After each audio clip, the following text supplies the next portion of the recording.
My name is Anubhav and I am representing my team, the Axios.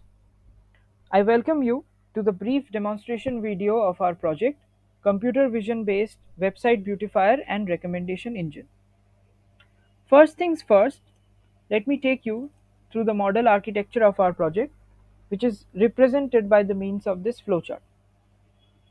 So, initially, we take three website URLs as input from the user. Our website or our system is going to extract the full page website screenshots from these URLs and also the HTML skeleton. From the full page screenshots, we are going to segment them into website sections by the use of tools like Selenium, which is a Python library.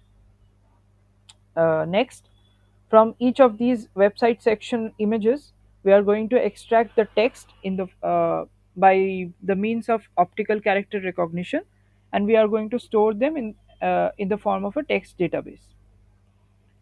This extracted information, which includes both the section images as well as the text from them, is submitted or sent to the comparison module, where the comparison of these images and text is done with a pre-stored database. Now, what this pre-stored database contains, if I have to explain, then let me move on to the single URL workflow of our project. So this, as we can see, is the single URL workflow. A single URL workflow is given as a single URL is given as input. A full page screenshot is drawn from it. This screenshot is further segmented into smaller sections like header, footer, hero, etc. And all of these images, including the text from these images, which is not mentioned here explicitly, is sent to the comparison module for comparison. This was the comparison module I was talking about in the previous image. Uh, so these sectional images, these sectional screenshots are going to be compared with the curated screenshot database. And this database is a collection of the state of the art design patterns which are existing in the web at the moment. So basically, what this database does is it provides us a standard for comparing these sectional screenshots with it. The more the website screenshot is similar, the extracted website screenshot is similar with the screenshots present in this database, the more we can understand that it has been built well and it is according to the industry standards. So obviously, after the comparison, we get a score uh, for the matches. For example, suppose we have website A's URL which has been given as input, and this URL matches with 10 other website headers which are present in the curated screenshot database. So, what happens is, for the header section of website A, we choose the top three matching header sections from this curated screenshot database. Okay, these top three matches are given a score, obviously given a respective score, and these scores are going to be stored in the form of a table.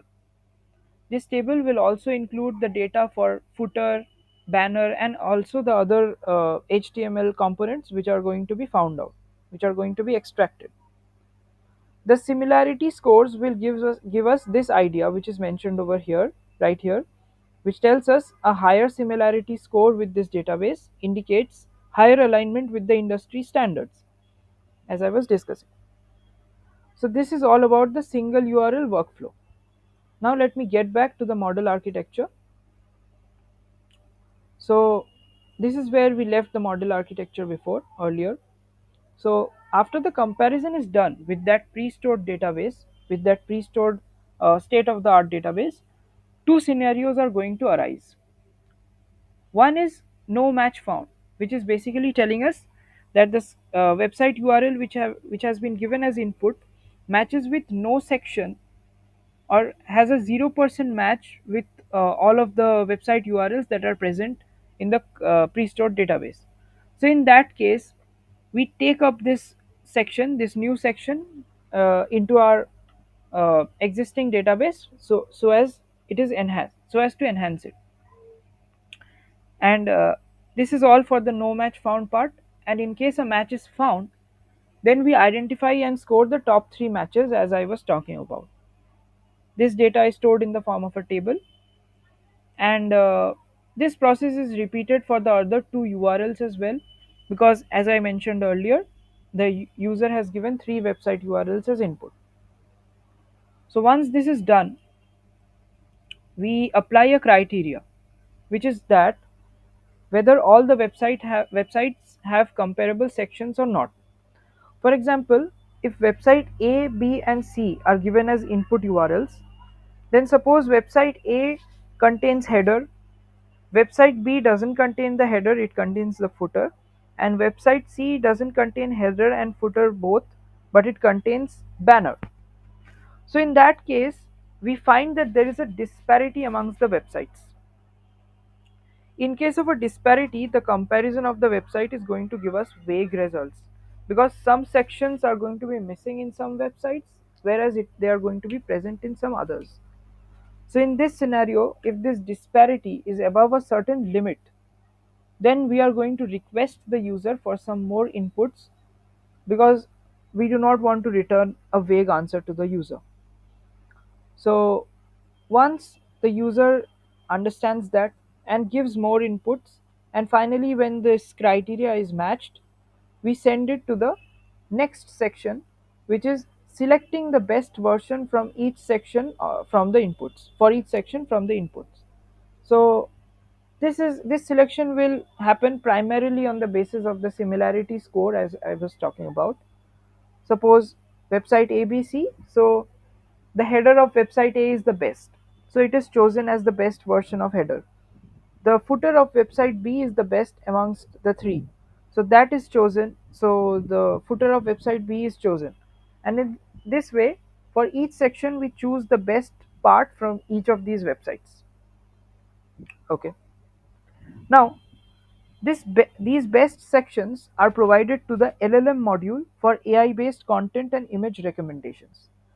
So this module is perhaps the most important and integral part of our project, because this is where we plan on integrating the various image generation as well as content generation APIs, like that of Gemini and DAL-E, for the purpose of giving enhanced recommendations. Finally, these recommendations help us to generate the final UI UX and SEO enhancement report. This was all about the workflow diagram. The entire workflow diagram is explained here. And let me take you to the rudimentary form of the UI that we have built so far. So this is what our user interface looks like at present. This is WebVision AI, and this is an this this supports AI powered website analysis and optimization, as I was talking about. So these are the key features: AI powered website analysis, smart website segmentation, content optimization, performance optimization, etc. These are the various features. This is the user manual, which tells the user how to use the website. The website is pretty simple to use. We just have to enter the 3 website URLs over here and we have to compare them. So I've already given the inputs over here, which are of 3 renowned websites that are present in the market, that is of Apple, Samsung, and Lenovo. Now let me show you how the comparison is going to take place. So we compare the website. This gives us a warning, which is basically telling us for best results we must compare websites from the same domain. If you might have noticed, then I have used websites from the same domain for the comparison.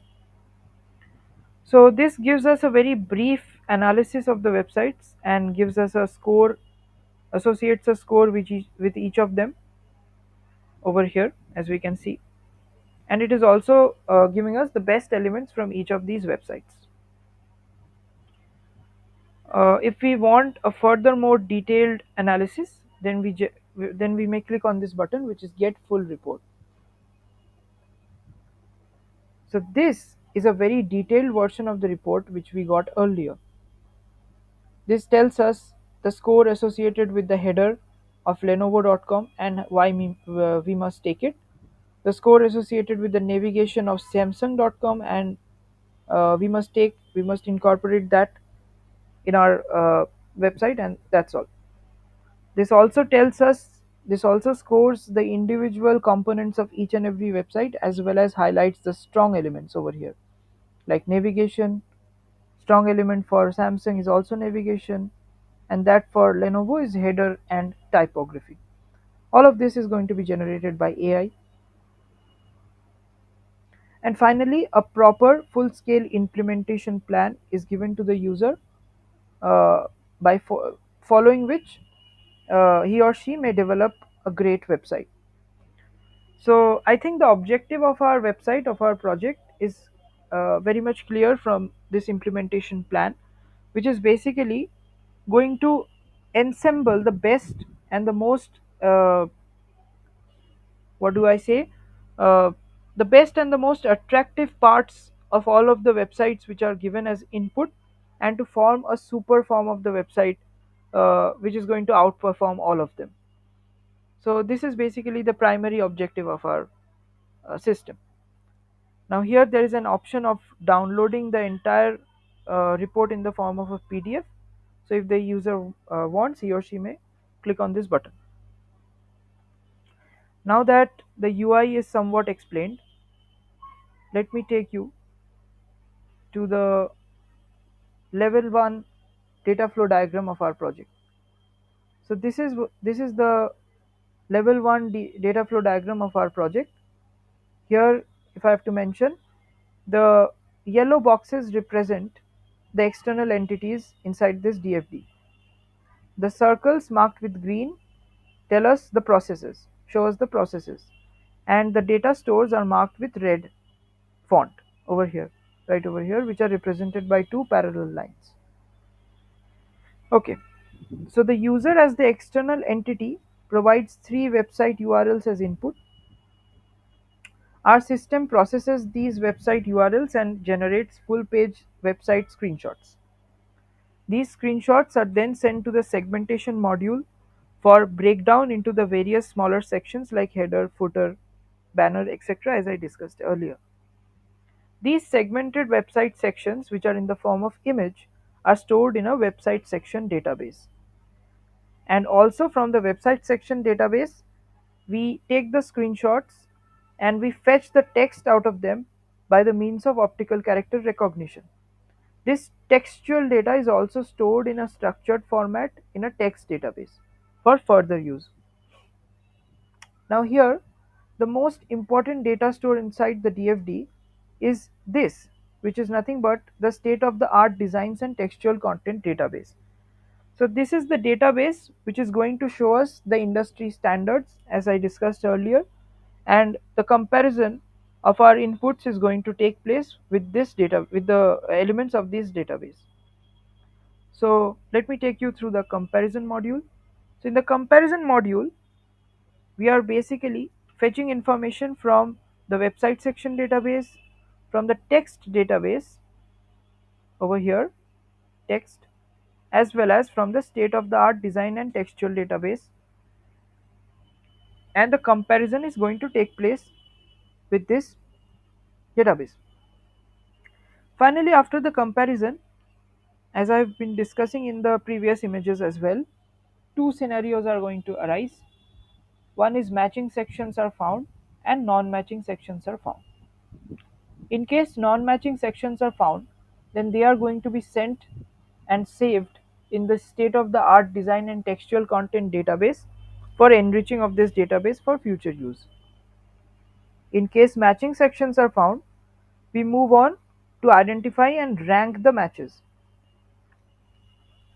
As I discussed, the top three matches are ranked, are given a score, they are given a score, and all of this information is stored in a ranked comparison database for all the three URLs. Once we have completed this task for all the three URLs and this database is created, we choose the top matching sections for each each of the sections of the URLs. Okay. So suppose for header, the header of A is chosen, of website A is chosen. For footer, the footer of website B is chosen, and so on and so forth, and it's so on and so forth. So these selected sections are sent to the large language module, which I discussed earlier, for better text and image recommendations. These recommendation helps us to build the final report for generation of the final report, and this report is shown to the user for with a proper implementation plan so as to build an enhanced form of a website. These reports, needless to mention, are also added to a report repository for future uses. So this was all about the data flow diagram, and I hope I was able to explain how the data is interacting with the various processes and entities inside our project. Now, from the coding point of view, if I have to talk about the progress which we have made, then it's about the segmentation module of our project. In this segmentation module, basically, we are providing the website URL as input, as it is mentioned here, and we are getting the screenshots of the sections, and finally from the screenshots we are deriving the various sectional screenshots like that of header, hero, content, list images, footer, etc. All of these things are extracted with the help of this segmentation module. This segmentation module has been built with the help of the Selenium library in Python and the WebDriver submodule, which is basically helping us to segment them into the various sections. Okay, so let me run this code to show how it works on a sample URL, and for the sample purpose I have taken the URL of amazon.com, which is a very renowned URL, and we are going to see how it is going to get segmented. So let me run in a dedicated terminal.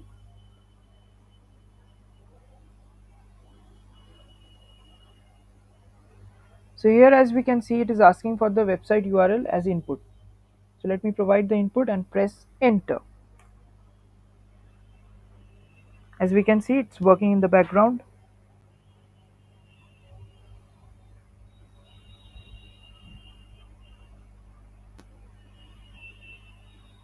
The screenshots are being saved one by one. Under the screenshot folder, if we look at this directory, then we will get to see the header of amazon.com over here, the list images, the listed images, all of them are given an index number. As we can see, the images are here: list image 1, list image 2, list image 3, 4, and so on and so forth. So this is the progress in terms of coding that we have made so far, and needless to add, Team Axios, Team Axios is eagerly waiting for the Smart Bengal Hackathon, senior version of course, so as to enhance our knowledge and to work further in this project. As I was able to explain, our project is under the development phase. This is a very rudimentary form of our project, rudimentary prototype of our project, and we are going to build the rest of it during the course of the hackathon. Thank you so much for watching the video so far.